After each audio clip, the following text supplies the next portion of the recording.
Ya ketemu terakhir waktu di warung itu, karena saya masih trauma, masih kemarahannya itu terguncang. masih ada di depan mata saya masih takut. Mari datang ke sini dengan Ibu Karina. Pertama kami memperkenalkan diri bahwa kami kuasa baru dari Ibu Karina. Yang kedua kami meminta audiensi dengan pihak Polsek, dan alhamdulillah kami diterima dengan baik dengan Pak Kapolsek dan Pak Kanit Reskrim. Dan Polsek Pancoran berkomitmen untuk segera menjalankan perkara ini sesuai dengan prosedur yang berlaku. Dan kami juga tadi udah audiensi dan meminta beberapa penambahan pasal, dan nantinya juga akan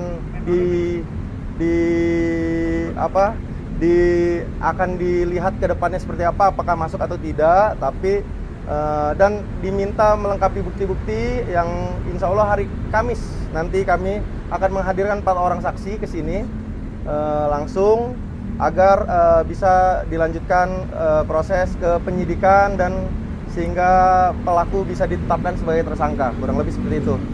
Ya. Masalah berapa, Bang? Udah ketangkep apa belum, Bang? Pelakunya Gimana? Pelakunya udah ketangkep belum?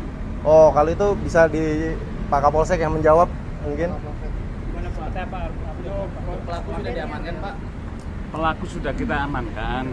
Pada saat kejadian, respek kita terhadap saat itu belum ada laporan adanya viral.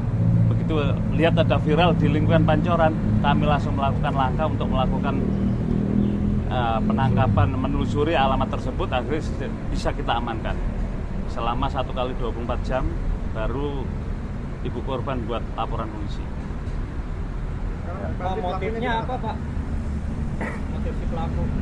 Kalau menurut keterangan dari si terperiksa saat ini, jadi ada rasa kenapa saya beli makan yang sama kok nggak dilayanin, sedangkan yang lain kok bisa dilayanin. Karena ada pembelian secara online dan offline.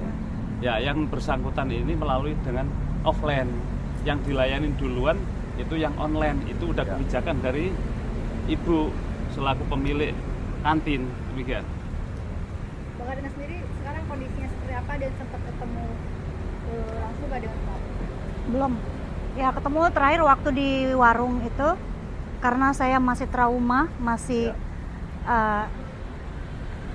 kemarahannya itu masih ada di depan mata saya masih takut. Berarti tadi di dalam nggak ketemu ya, Pak, sama sekali ya, Pak? Tadi saat di dalam tidak ketemu sama sekali ya, Pak? Enggak. Gitu. Sampai Bang Ari, khawatir nggak sih untuk perdagangan setiap harinya nih, Kak? Kenapa? Rasa was-was masih menghantui nggak? Ada. Sampai saat ini saya tuh trauma, takut jalan sendiri. Tapi maksudnya ya untuk ke psikologi saya sih. Jadi kalau jalan harus nengok ke belakang, ada suara apa sedikit takut gitu ke sayanya. Pasal-pasalnya apa aja mungkin? Ya, oke. Pasal-pasalnya yang minta kami tambahkan adalah 467 Jungto pasal 54 dan pasal 471. Dan menurut kami terkait 471 penganiayaan ringan, itu tidak ada perdebatan karena udah ada CCTV 1. Yang kedua, saksinya juga udah cukup banyak, lebih dari 5 orang yang akan kami hadirkan, 4 orang nanti di hari Kamis. Selanjutnya yang paling penting adalah bahwa kami sangat berterima kasih kepada Polsek Pancoran karena sudah sepakat bahwa memang ini adalah menjadi atensi bagi Polsek Pancoran untuk dijalankan kasus ini supaya kasus-kasus penganiayaan pria terhadap wanita itu tidak terjadi di kemudian hari gitu. Jadi percontohan gitu. Terima kasih buat Pak Kapolsek, Pak Kanit juga terima kasih. Mohon ya nanti kami juga meminta kepada seluruh masyarakat, teman-teman media untuk kawal terus kasus ini supaya klien kami mendapatkan keadilan gitu. Terima kasih. Tapi jalannya RJ tetap terbuka ruang sampai terus ke jalan. Saya nggak bisa jawab, saya serahkan sama Bang Endro. Terkait RJ, bahwa syarat-syarat RJ itu kan memang sudah diatur, misalnya bukan tindak pidana pertama, terus yang kedua ada permintaan maaf, ada pemulihan hak korban. Nah, itu yang kami serahkan semuanya kepada klien. Namun klien kami secara manusia sudah memaafkan pelaku. Namun secara proses hukum klien kami tetap meminta keadilan karena pemenuhan hak yang dimaksud klien kami adalah ketika pelaku sama-sama dihukum untuk mempertanggungjawabkan kesalahannya dan menjadi pelajaran bagi masyarakat di Indonesia, kurang lebih seperti itu. Nah ini kan bisa dibilang mental kakak kan kencang ya ibaratnya sampai saat ini. Ada psikolog atau gimana sih kak ibaratnya untuk pendampingan gitu kak, atau gimana gitu? Tadinya saya sempat mau ke psikolog, cuman saya masih mengerem diri karena pada saat almarhum saya suami meninggal, saya pernah ke psikolog juga untuk bangkit dan sembuh, dan saya sudah sembuh. Saya menghindari untuk pergi ke psikolog gitu, tapi jika memang itu nanti saya perlukan, mungkin saya akan ke sana gitu.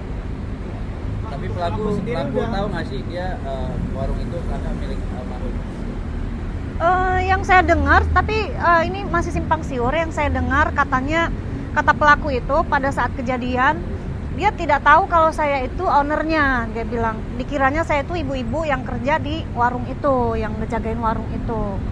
Dia bilang gitu, dikiranya pokoknya dia nggak tahu saya ownernya, karena pada saat itu saya lagi nyapu, saya sambil nyapu di depan warung sambil beberes gitu.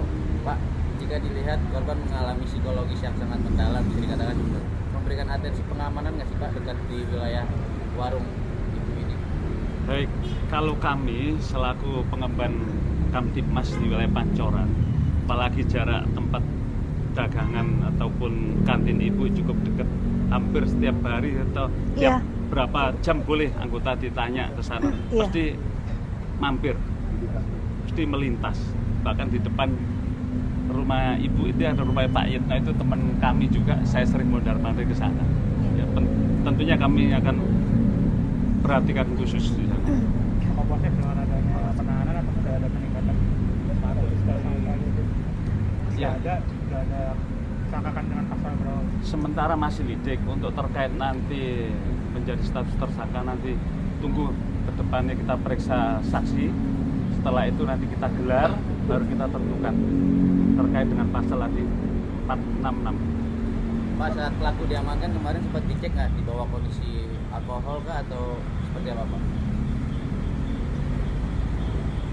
Pada saat kita amankan, pelaku dalam kondisi keadaan sehat, tidak ada bau alkohol apapun, dan dia juga sadar bahwa dia melakukan kesalahan, dan dia salah apa yang mereka lakukan itu.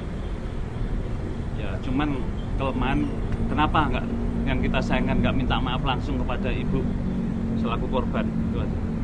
Total kerugian berapa Pak? Kerugian materi saya rasa nggak ada, cuman kerugian psikologis untuk saya gitu, pastinya trauma. Biasanya saya ke warung setelah kejadian itu, biasanya saya ke warung tuh pagi jam 6, kadang jam 7. Ini saya harus nunggu siang dulu jam 12 gitu, baru kadang jam 1 gitu. Masih mencoba mencerna kejadian itu, takut gitu. Ya, kerugian yang paling besar ya itu harkat martabat keluarganya yang jatuh gitu. Ya, Nggak ibu bisa saya dinilai. sih sakit Ibunya sampai sakit. sekarang, pikiran. Itu yang paling besar, dan kita nggak bicara materi di sini, kita bicara proses hukum seperti itu. Pak, penegasan aja Pak. Sementara kita lepas, nanti nunggu proses berikut. Nanti waktu itu ditahannya berapa lama Pak? 1 kali 24 jam. Tapi ada kemungkinan pelaku ditahan lagi Pak atau gimana? Ya, nanti kita sambil tunggu berkas berjalan, nanti seperti apa perkembangan nanti hasil gelar. Kalau memang kita menentukan dari penyidik untuk melakukan penahanan, kita lakukan penahanan.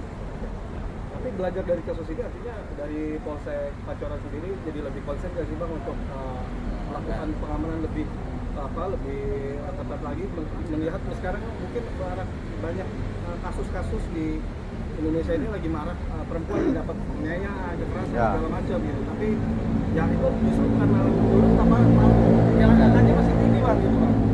Konsen Polsek Pancoran sendiri akan mengawal itu nggak sih? Baik, tentu terkait dengan masalah penganiayaan apa yang dilakukan oleh pelaku ini terhadap perempuan, kami akan prioritaskan. Di dalam tadi saya sampaikan, pasti saya prioritaskan dan harus sampai tuntas, bahkan sampai di pengadilan. Seperti apa nanti hasilnya, vonisnya nanti kita tunggu bersama-sama. Yang pasti ini adalah kasus yang kita prioritaskan di wilayah Pancoran.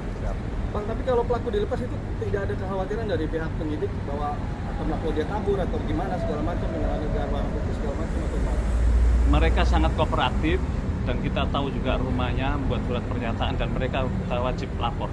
Sejauh ini masih wajib lapor, Pak? Wajib lapor, masih berjalan. Berapa kali wajib lapor, Pak? Berapa kali wajib lapor? Makanya berapa kali wajib lapor? Sampai selesai. Saat mungkin ada periodenya Pak, berapa seminggu berapa kali atau Seminggu 2 kali, sekali. 2 kali. Seminggu 2 kali.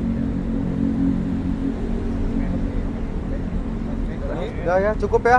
Ya, makasih banyak teman-teman.